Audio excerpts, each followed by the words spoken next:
So hello everyone, so welcome to today's case study, and I will be talking about a project called Gunstar.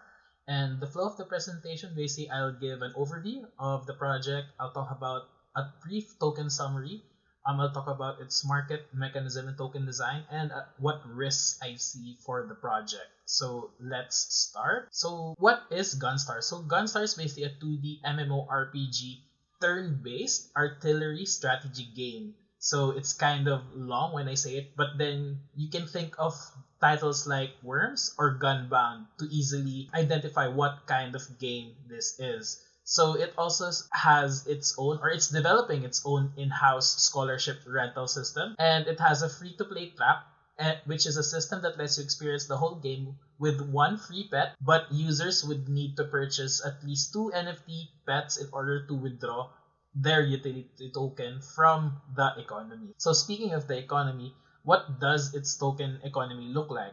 So basically there are 2 on-chain tokens inside Gunstar and 1 off-chain token hard currency called runes. So the first on-chain token is called GST, and players obtain it by arena participation or through leaderboard rankings, trading on the marketplace, or through special events held by the development team. And it's mainly used for staking, governance, exchanging NFT pets, or borrowing these pets, so through the rental system, and mainly anything that has to do with marketplace currencies, buying and selling of any NFTs. That's what this token is for.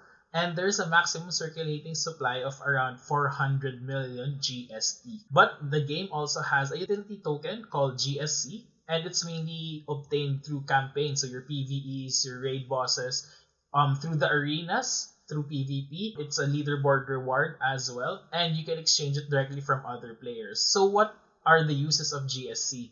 So GSC is mainly used for the Wheel of Fortune, which you use in order to roll or obtain in-game items. It's used to merge pet fragments into NFTs. It's used to level up your pet, to buy stamina, which is kind of limited per day, and also to pay for house rentals and transportation within the ecosystem. So that latter part isn't active yet in the ecosystems, but it's already mentioned on their white paper. And of course, it's uncapped token, so it's an inflationary token, meaning that as you play the game, more of this GST token is being minted. But the game or Gunstar also has an off-chain token called runes, and basically you obtain runes by converting it from GSC. You obtain it through completing your daily quests, your campaigns, or you can purchase it straight from Gunstar themselves.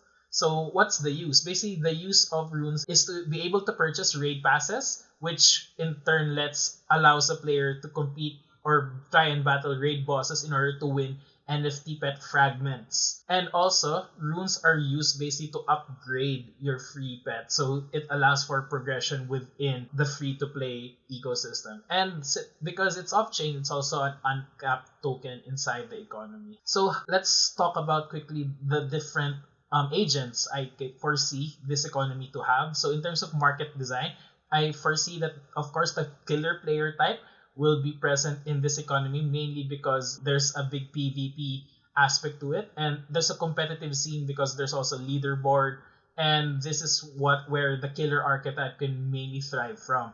Achievers are also present mainly because the campaign side or the PvE side has a really progressive nature, something which an achiever archetype might find challenging and want to really complete. The game also talks about some certain socializing features in terms of a family or clan features that they will eventually roll out in the future. So with these features, socializers can mainly thrive or be present in the economy in general. And because this is a play to earn game, basically miners are still present in the economy, or I foresee them to be present in the economy. A trade-off for them if they would rather just take off or extract the value, the GSC tokens, or reinvest it in the game so they could progress in order to earn more GSC tokens in the future. So that's a trade-off that the miner archetype, though present, will have to make a decision on if they're participating in this economy. And lastly, of course, investors. Investors are present because there's going to be a pen renting system and the house renting system inside the economy, meaning that both of these NFTs could be sources of passive income if rented to active players. So because there is a possibility of for passive income in this economy, the investor player type can mainly thrive or be present inside Gunstar. In terms of mechanism design, so basically the game is one match is split into two teams, and they would compete with each other on a turn-based artillery strategy game where elements inside the stage are factored into the gameplay. So teams have pets, and which are NFTs, and these pets have three unique skills that are thrown as projectiles in the hopes of hitting their target. So in PvE, of course, the target is a computer controlled, while in PvP, your opponents are, of course, other players trying to hit your pet as well. So pets basically level up with the use of GSC tokens, but the level is capped depending on what the level of your account is. So you can't just purchase high level pets from the marketplace, because if you do, for example, you're level 3, but then the pet you purchase level 5, once it enters your wallet or once you use that pet in your account, basically it will cap back down to level 3 because that's the cap of your account, or the level of your account rather. And yeah, basically you would need energy and tickets to be able to play a game. So pets have a maximum of 3 charges for energy, while there is a total of 18 tickets that can be used in order to play the game. And these tickets and energy will recharge as the day progresses. So players can equip items actually to help them with gameplay, and these are the items I mentioned previously that you can acquire from the Wheel of Fortune. And these items are also purchasable using GSC tokens, and that the Wheel of Fortune is that RNG mechanic that I mentioned earlier. In terms of token design, so basically the token valuation, those that will drive the supply of GST tokens will basically be anything that has to do with skilled gameplay, while GSC tokens will be more of anything related to interaction with the protocol, like through PvE, so that anyone can just earn. Runes would be the same as GSC, but then you could also purchase it from Gunstar themselves. In terms of demand, the main demand for GST is that it is a marketplace currency, so anything that has to do with trading of NFTs, that will have an effect on the demand of GST, while GSC is mainly more focused on utility sinks and how to progress inside the game. So leveling up your pets or purchasing of items that help you complete the levels. So that has more to do with GSC. While runes are basically the demand for runes will basically come from the need to do raid battles. And the need to do raid battles will be mainly driven by how much a player would need an NFT fragment in order to mint a new pet. So in terms of the allocation, bulk of which is allocated towards the different sales of the token, so pre-sales of the token, while 19% goes to the development of the project. There's a big chunk, so 18.11% is allocated to the reserves of the team, so the treasury, while only 16.5% goes to the team and its advisors. 15% goes to marketing activities, 10% goes to liquidity and market making through the different exchanges, while the 0.5% is reserved for airdrops.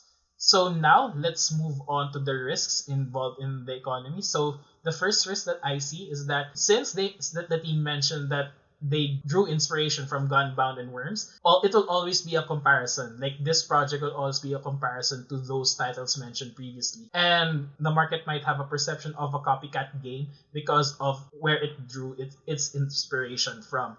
So basically, to mitigate this, Gunstar could actually add unique features to Gunstar that will help it differentiate itself from Gunbound or from Worms. So this can be done after the core game loop is fully developed, and they can probably add features based off other games by using the same NFTs they have. So another risk that I see, of course, is botting, because this is strategy is really a big part of the gameplay, and the gameplay really relies on calculation and positioning of your pets. So basically, if a bot is used in order to bypass these calculations, in order to bypass the different elements inside the stage, it could really have an impact on the overall gameplay experience for a real gamer. So basically, to mitigate this, the team should really invest in anti-botting measures to make sure bots do not thrive in this economy. And basically, they have to look for ways to identify if a user is a bot or a user is using a script within their device to make sure that the playing field is indeed even once the game starts. Another risk is that the NFTs inside